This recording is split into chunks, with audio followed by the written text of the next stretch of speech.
Welcome to the Keyport Maker Series, where we design, build, and hack EDC gear. In this video, we're hacking car keys and harvesting transponder chips. After cloning, programming, and harvesting chips from thousands of keys for the Keyport slide, we've developed the fastest and safest methods to manually remove chips from OEM keys. I'm going to demonstrate how we do this on two popular brands, but first, let's cover the basics. Transponder chips, otherwise known as immobilizers, are small passive RFID chips embedded in key heads as a security measure. The chip talks to a receiver in your ignition, and without the chip present, your car will not start. This technology is often confused with proximity keys, which have active RFID chips with batteries and longer antennas. You know you have a proximity key if your car has a push-button start. If you have to insert your key into the ignition and turn it and it has a plastic head, the key likely has a transponder. If you're not sure, the best way to confirm is with a chip reader, like this.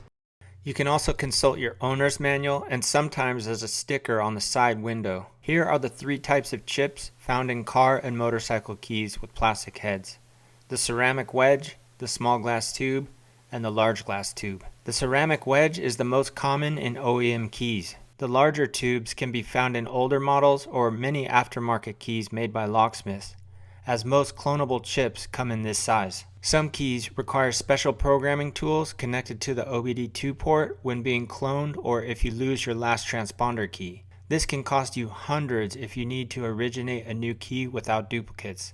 So if you only have one key, consider getting new copies made right away. The first vehicle to have a transponder chip was the 1995 Corvette, but it had a different type of chip called a VATS chip that was mounted on the blade of the key. Then, in 1999, VW started adding transponders to the key head of the Golf and Passat, and every other brand followed suit shortly after. The Mercedes S-Class had the first proximity key in 1998, but this technology took a lot longer to be adopted by other brands. Now let's talk about the top 3 reasons you'd want to remove the chip from your key. Getting your car or motorcycle key duplicated by a locksmith can be 10 times more expensive if it has a transponder chip. Without the chip, you can typically get a cheap copy made at your local hardware store. However, you would need to mount the chip near the ignition for this to work, and obviously the added security features would be compromised. The second reason is remote start installation. If you're installing an aftermarket remote start system or a smart key like MobiKey, the installer will need to bypass the chip. And the third reason is if you want to upgrade your key. When we harvest a chip for the Keyport slide, we move it to a module that fits on the side of the slide. This allows you to carry your car or motorcycle key alongside all your other keys and EDC tools of your choice.